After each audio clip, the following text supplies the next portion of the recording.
אני רוצה להזמין לבמה חבר מיוחד מארצות הברית.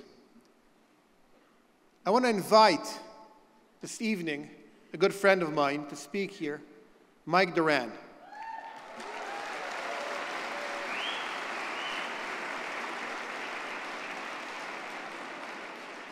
Mike Doran, if you don't know him, but it seems like you do know him, is a distinguished analyst and expert in international relations with extensive experience working in the American government and research institutes specializing in the Middle East.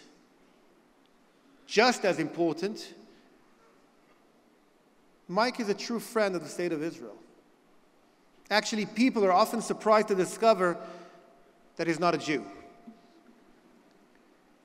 And a secret, his Hebrew is almost as good as any Israeli. Now, when you hear Mike speak, you can't help but notice that he really believes in us. Sometimes, actually, more than we believe in ourselves. That's why his advice now on how we should win this war is something we should all pay attention to. Please join me in welcoming Mike Doran to the stage.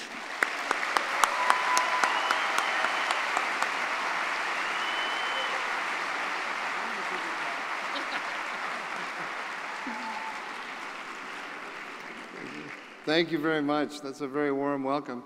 I assume there are a lot of you out there, but the lights are so bright I can't actually see you. So, but I hear you. It's wonderful. Thank you, Amiad, for that fantastic introduction. What he said about my Hebrew was a little too nice, and so I'm going to speak to you in English tonight. I've got some good news for you, which you already know. I won't spend too much time on that. And then I've got a warning for you, and then I have a couple of pieces of advice about how to deal with what I'm going to warn you about. The good news, I think you all already know, is that Donald Trump was elected President of the United States.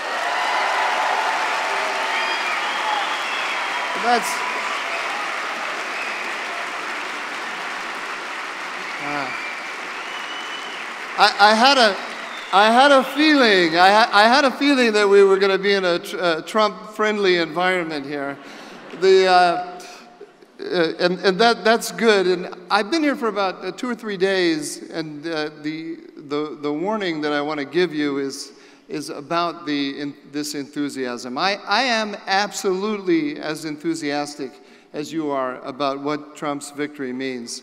But I want to lower the enthusiasm just a little bit. I hope you'll forgive me about that. But let me start with what's so good about the Trump victory. You already know. You've seen the team that he's put in place. We see Marco Rubio as the Secretary of State.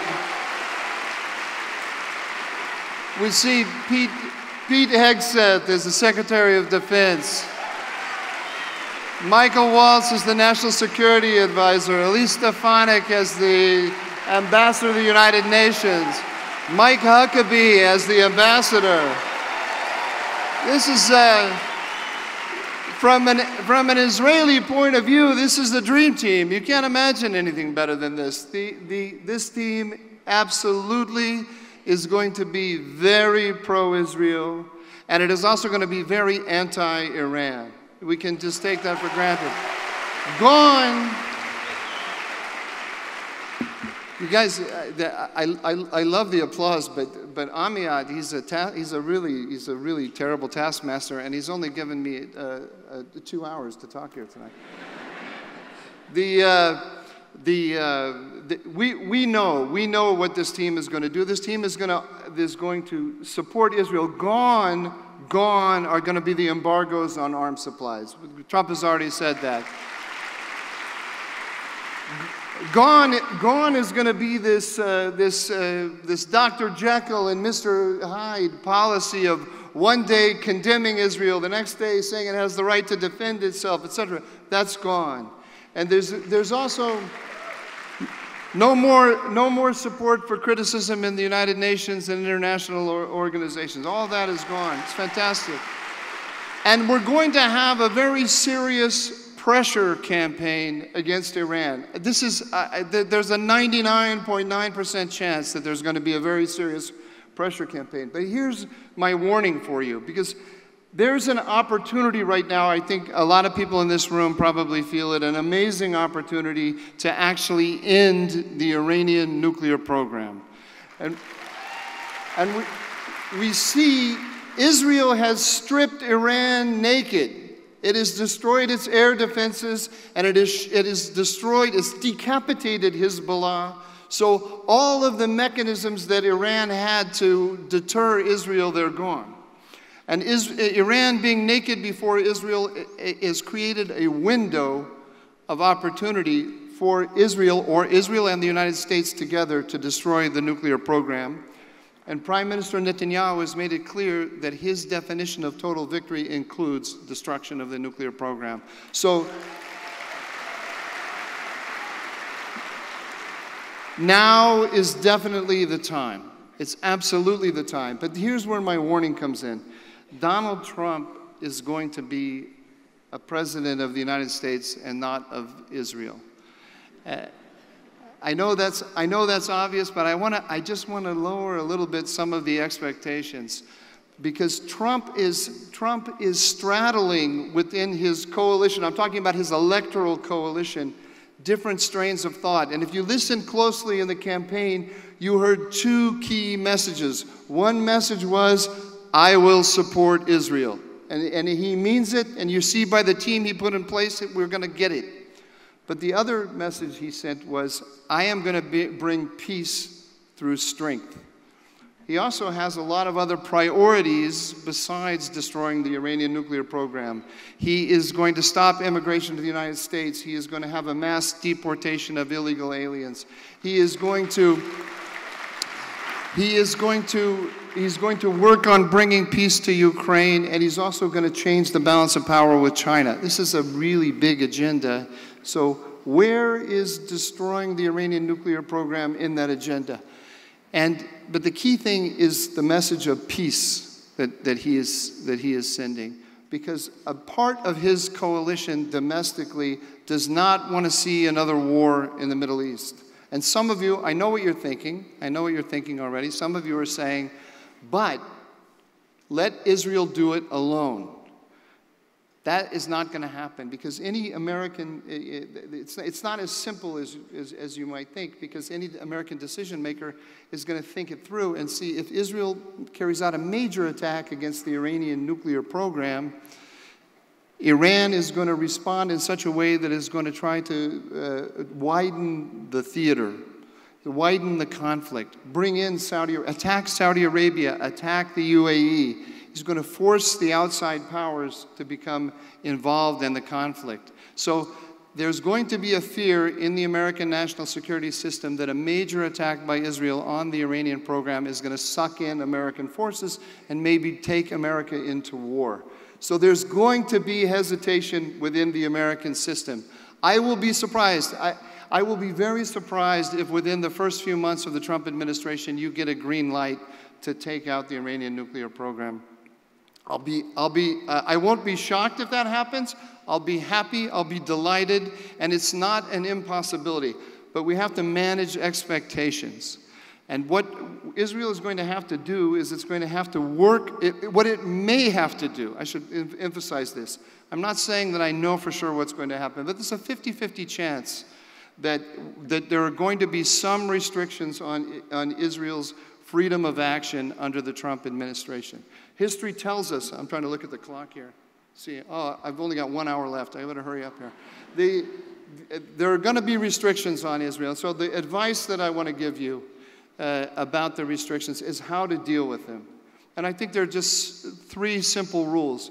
First, you say yes to the United States whenever possible. And you bend over backwards to say yes.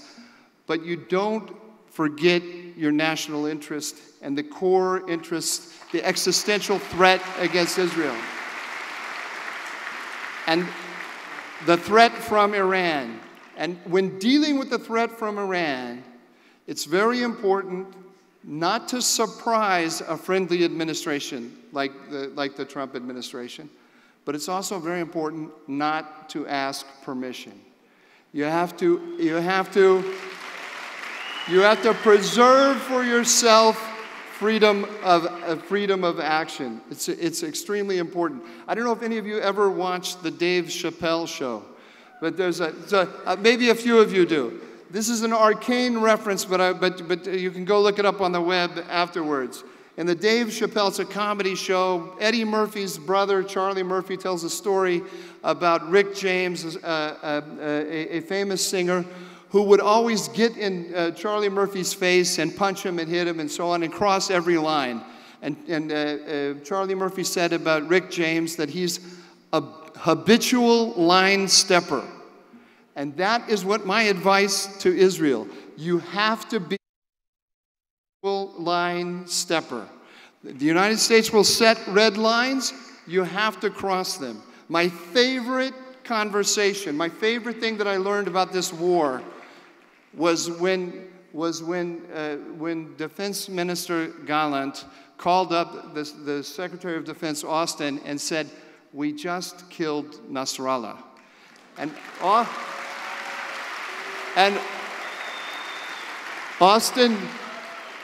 Austin said, "Excuse me? You did what?" That is habitual line stepping.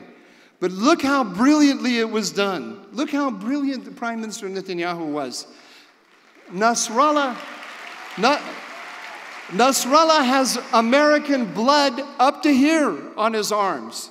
So as much as Austin hated it, he absolutely hated it, he couldn't say that. He couldn't stand before the American people. Ooh, my time is up. I'm going to be quick here, and I'm going to tell you, he couldn't stand before the American people and say, you shouldn't have done that. That's the way you cross a red line. You cross a red line with a lot of thought in a way that makes it difficult for those who want to restrict you in the United States to actually restrict you, and in a way that gives your friends in the United States the ability to make your case for you, because you have a lot of friends in the United States and they want you to win. And on that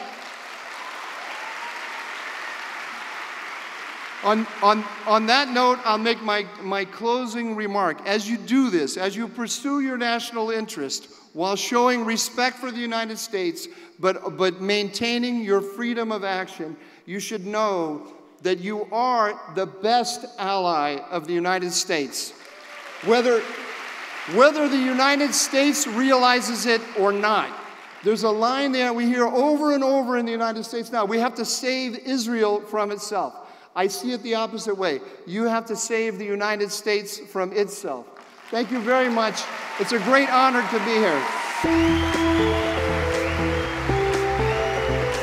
We like Mike.